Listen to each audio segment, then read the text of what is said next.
വാജിവാഹന വിവാദത്തിൽ തന്ത്രിക്ക് കുരുക്കായി മാറുകയാണ് ദേവസ്വത്തിന്റെ തന്നെ ഒരു രേഖ. തന്ത്രിക്ക് അധികാരമില്ല എന്ന് ഈ രേഖ സാധൂകരിക്കുകയാണ്. തന്ത്രിക്ക് അവകാശപ്പെട്ടത് കൊണ്ടുപോകാനാകില്ല എന്ന് പറയുന്നു. അത്തരം സ്വത്ത് വകകൾ അതെല്ലാം ദേവസ്വത്തിനാണ്. പൂർവ്വകാലങ്ങളിൽ കൊണ്ടുപോയി എന്നത് ഇതിന് ന്യായീകരണമല്ല എന്നും ഈ രേഖയിലുണ്ട്. തന്ത്രി സമാജത്തിന്റെ ആവശ്യപ്രകാരമാണ് 2012 ദേവസ്വം ബോർഡിന്റെ ഈ വിശദീകരണം. പ്രശാന്ത് കൃഷ്ണനുണ്ട്. പ്രശാന്ത്, 2012 ദേവസ്വം ബോർഡിന്റെ ഘടന നേതൃത്വത്തിൽ ആരൊക്കെയായിരുന്നു? ഈ റിപ്പോർട്ട് ആരാണ് തയ്യാറാക്കി? ഇങ്ങനെ വിശദീകരണം ആരാണ് തയ്യാറാക്കിയത്? ഇത് ഈ കേസിൽ തന്ത്രിയുമായി ബന്ധപ്പെട്ട ആരോപണങ്ങളിൽ എങ്ങനെ പ്രതിഫലിക്കും?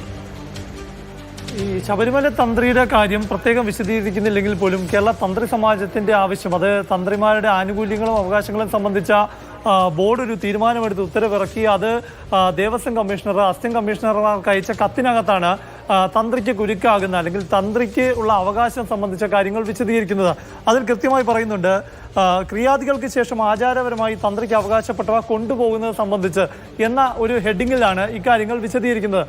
അതായത് ക്ഷേത്രങ്ങളിൽ ദേവചൈതന്യം സംഗമിക്കപ്പെട്ട് ആചരിച്ചു പോരുന്നവ അങ്ങനെ അല്ലാത്തവയുമായ ഭൗതിക വസ്തുക്കൾ കേടുപാടുകൾ ഉണ്ടാകുമ്പോഴോ ഉയർന്ന നിലവാരത്തിലേക്ക് പരിവർത്തനം ചെയ്യപ്പെടുമ്പോഴോ നിലവിലുള്ളവ ഉപയോഗിക്കാറുണ്ട്. ഇക്കാര്യത്തിൽ സംബന്ധിച്ച പൂർവ്വകാല നടപടിക്രമങ്ങൾ എന്ത് തന്നെയായാലും ഇത്തരത്തിലുള്ള വസ്തുക്കൾ പൊതു സ്വത്തായതിനാൽ ദേവസ്വത്തിന്റെ സ്വത്തായി തന്നെ നിലനിർത്തേണ്ടതാണ്. ഈ മേൽപ്പറഞ്ഞ കാര്യങ്ങൾ ദേവസ്വം ബോർഡ് അംഗീകരിച്ച് ഉത്തരവായിട്ടുണ്ട് എന്നതും വിശദീകരിക്കുന്നു. അതായത് ഈ വാജിവാഹനത്തിന്റെ അവകാശി താനാണ് എന്നതാണ് തന്ത്രി കണ്ഠരര് രാജീവര് പറയുന്നത്. അത് മുൻകാലത്ത് അങ്ങനെ ഉണ്ടായിട്ടുണ്ടെങ്കിൽ അതൊരു കീഴ്വഴക്കമായി കാണാൻ സാധിക്കില്ല. അത് പൊതുസ്വത്താണ്, ദേവസ്വത്തിന്റെ സ്വത്താണ്. അങ്ങനെ വരുമ്പോൾ 2017 ശബരിമലയിൽ ഉണ്ടായിരുന്ന പഞ്ചലോഹത്തിൽ പൊതിഞ്ഞിട്ടുള്ള ഈ കൊടിമരം അത് മാറ്റി പുനഃപ്രതിഷ്ഠിക്കുമ്പോൾ കൊടിമരത്തിന് മുകളിലുണ്ടായിരുന്ന വാജിവാഹനം തന്ത്രിക്ക് അവകാശപ്പെട്ടതാണ് എന്ന വാദം നിലനിൽക്കില്ല എന്നതാണ്. ഇതുമായി ചേർത്ത് രതീഷ് പറയാവുന്ന ഒരു കാര്യം കൂടിയുണ്ട്. 2022 അന്ന് അനന്തഗോപൻ ദേവസ്വം പ്രസിഡന്റ് ആയിരുന്ന കാലത്ത് തിരുവല്ല ശ്രീവല്ലഭ ക്ഷേത്രത്തിൽ ഇടിമിന്നലിനെ തുടർന്ന് ഈ കൊടിമരത്തിന് കേടുപാടുണ്ടായി. അന്ന് കൊടിമരത്തിന് മുകളിലുണ്ടായിരുന്ന അവിടുത്തെ വാഹനം ഗരുഡ വാഹനമാണ്.